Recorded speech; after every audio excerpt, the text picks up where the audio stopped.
suka duka selama kepengurusan. Suka duka. Ditanya suka duka ya. Senangnya menjadi anggota LTN, yang pertama yaitu anggota LTN sudah pasti memegang akun-akun besar seperti Instagram PCN Maroko, sehingga dia bisa mengerti siapa sih yang stalking IG PCN Maroko. Suka dan duka menjadi ketua Fatet. Sukanya pasti banyak sekali, dukanya juga ada.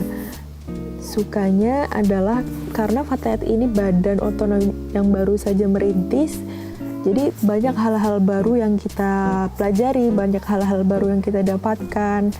Misalnya bagaimana kita memutar otak untuk bertahan secara finansial agar belajar mandiri, lalu belajar berkoordinasi dengan pengurus satu sama lain atau dengan tim yang lain. Kita banyak kenalan, banyak ilmu, banyak pengalaman dari orang-orang yang sebelumnya belum kita kenal. Banyak pemikiran-pemikiran baru, pemikiran-pemikiran jenius, pemikiran-pemikiran yang sama sekali belum pernah tersentuh di Indonesia sepengalaman saya dalam berorganisasi. Tentu saja menjadi bagian daripada pengurus, dapat berkontribusi, dapat berkhidmah, itu merupakan suatu pleasure tersendiri bagi saya. Senangnya berada di LDNU adalah kita bisa mengembangkan potensi yang ada di dalam diri kita. Kemudian menjadi kebahagiaan tersendiri ketika kita bisa menyediakan informasi tentang wawasan keislaman yang mana itu bermanfaat untuk warga Nahdliyin dan untuk umat Islam secara umumnya. Sukanya ketika kita bisa memberikan kegiatan dan program itu jalan dan diterima oleh teman-teman, itu rasa sukanya sangat-sangat luar biasa. Dukanya ya ketika kita belum bisa memberikan yang terbaik untuk teman-teman. Dukanya mungkin ada beberapa dari program kerja yang belum terlaksana.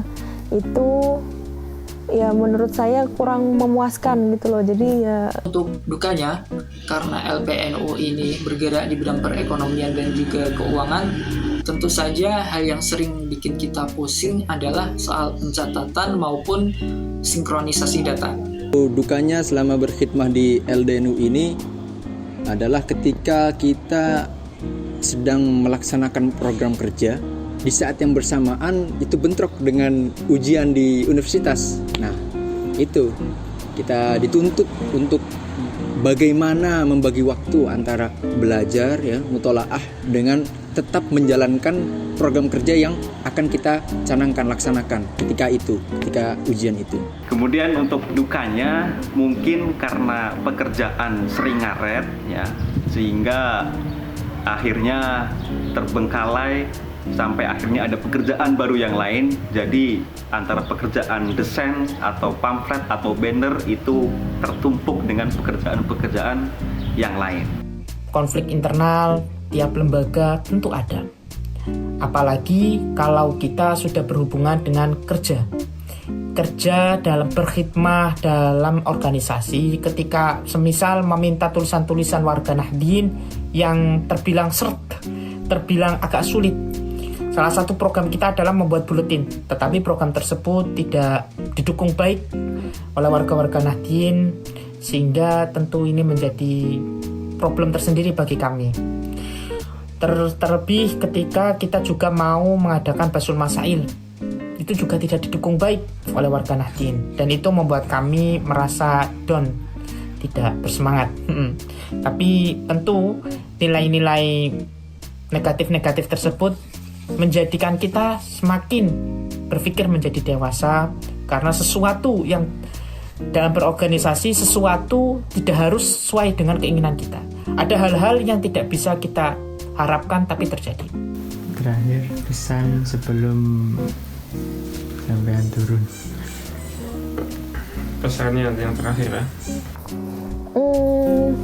Harapan saya semoga pengurus di periode berikutnya mempunyai gebrakan-gebrakan yang bikin mencengangkan karena ingat pesannya Syuriah yang tahun kemarin, ke Fatayat ini badan otonom yang baru merintis, jadi butuh shock terapi untuk para penonton, ibaratnya para penonton, biar keberadaan Fatayat itu semakin diakui. Jadi harapannya yang pengurus yang akan datang harus lebih semangat, harus lebih inovatif, lebih berjaya lagi. Semoga untuk sekretaris kedepannya semakin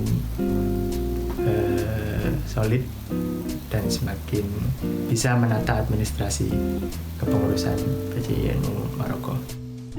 Harapannya untuk warga Nahdien ataupun kepengurusan setelahnya agar mampu membuat gebrakan-gebrakan baru yang belum pernah tersentuh oleh kepengurusan-kepengurusan sebelumnya, mampu mengembangkan kegiatan-kegiatan yang sebelumnya belum terlaksana dengan baik bisa dilaksanakan dengan maksimal. Mungkin dan paling penting adalah komunikasi. Jaga emosional agar keorganisasian PCINU Maroko kelak bisa menjadi organisasi yang solid, yang kompak. Harapannya untuk kepengurusan periode berikutnya, semoga bisa lebih berinovasi untuk mengambil lebih banyak lagi peluang-peluang yang ada. Dan saya untuk pengurus PCINU ke depannya agar lebih semangat lagi dalam berkhidmah di PCINU Maroko, khususnya bagi pengurus LDNU ke depannya, agar lebih lebih kreatif lagi dalam menyediakan konten-konten dakwah ya di media sosial, kemudian lebih baik lagi daripada pengurus LDNU yang sekarang ini. Pesan terakhir untuk kepengurusan ke depan, semoga lebih baik lagi, semoga lebih ikhlas untuk mengabdi, khususnya buat para LTN. Semoga lebih kreatif dan lebih inovatif, dan tentunya lebih baik lagi dari LTN tahun sekarang. Pesan saya khususnya kepada teman-teman pengurus baru nanti, semakin kompak, dan juga jangan malu untuk berkolaborasi, karena dengan kolaborasi ide-ide baru akan selalu muncul. Untuk teman-teman pengurus lama atau yang sudah tidak bakal jadi pengurus lagi, rasa khidmat kepada NU kita jangan berhenti walaupun sudah tidak jadi pengurus. Pesan untuk semua warga Nahdien, tetap solid, tetap kompak dalam menjaga sejarah NU. Itu saja dari saya. Terima kasih. Akhirul kalam. Wallahumma fiqil. Assalamualaikum warahmatullahi wabarakatuh.